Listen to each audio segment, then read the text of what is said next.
Assalamualaikum warahmatullahi wabarakatuh. Perkenalkan, nama saya Akmal Oktaviani, asal kelas semester 5C dengan NIM 2021-1129.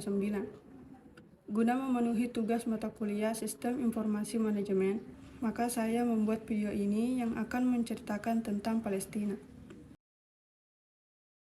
Hingga saat ini, Israel masih terus melakukan genosida pada Palestina.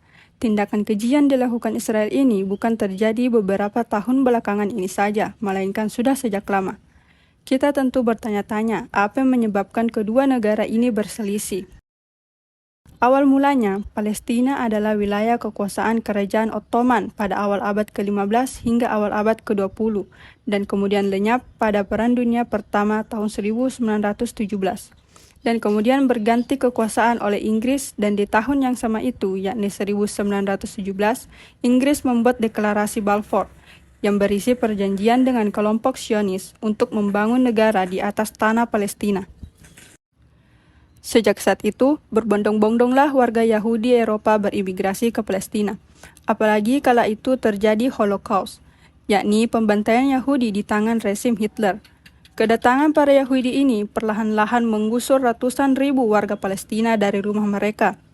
Warga Palestina tentu tak tinggal diam. Mereka melakukan perlawanan di tahun 1936 hingga 1969 yang dikenal dengan sebutan The Great Arab Revolt in Palestine. Namun tentu saja perlawanan warga Palestina ini dihadang oleh aparat Israel yang didukung oleh Inggris.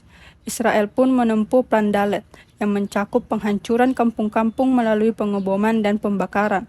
Sebanyak 500 kampung dan kota di Palestina hancur lebur, 15.000 warga Palestina mati terbunuh, dan 750.000 warga Palestina terusir dari tanah leluhur mereka.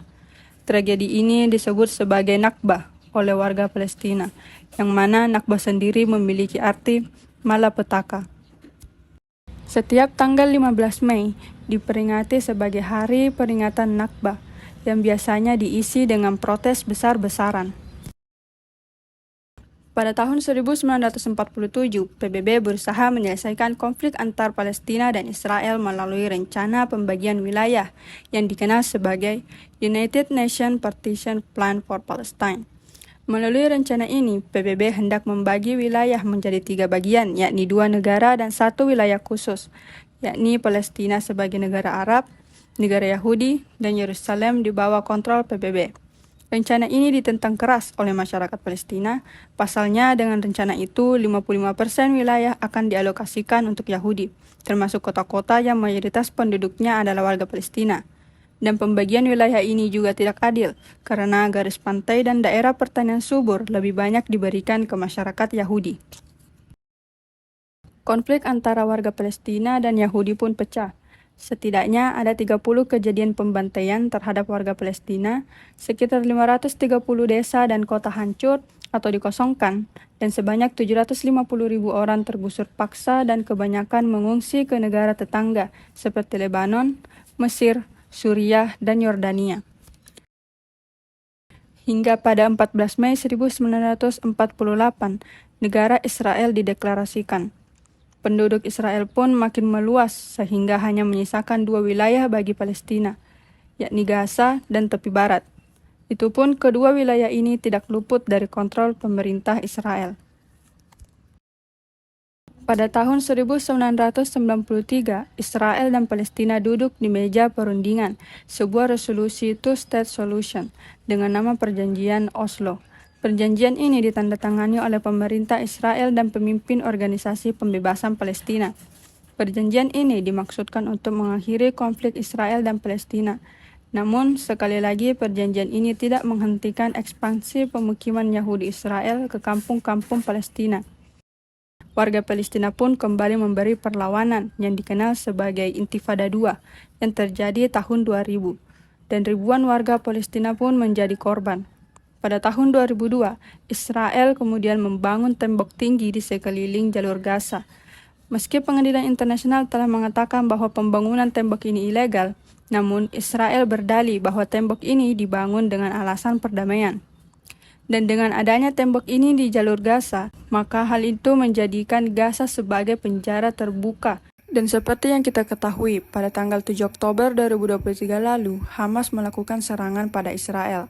Juru bicara Hamas mengatakan bahwa serangan mereka adalah respons terhadap kejahatan yang sudah dihadapi warga Palestina selama bertahun-tahun. Mendapat serangan dari Hamas, Israel pun tidak tinggal diam. Militer Israel balik menyerang dengan roket-roket yang melayang di kota-kota Palestina dan menjadikannya sebagai medan perang.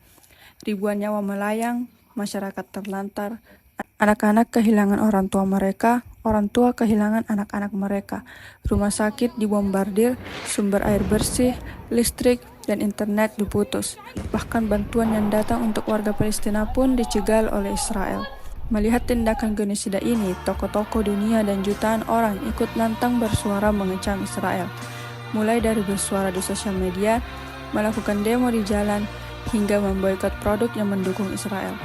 Namun, meski telah mendapat banyak kecaman, tetap saja Israel masih terus melanjutkan penindasan pada warga Palestina, dan PBB juga seperti tidak punya kuasa untuk meredakan perang ini. Hingga saat ini, warga Palestina dalam keadaan lapar, terluka, dan berduka masih harus menghadapi penindasan demi penindasan dari Israel.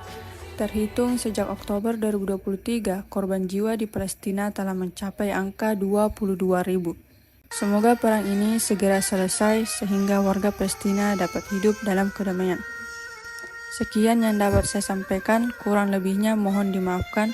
Wassalamualaikum warahmatullahi wabarakatuh.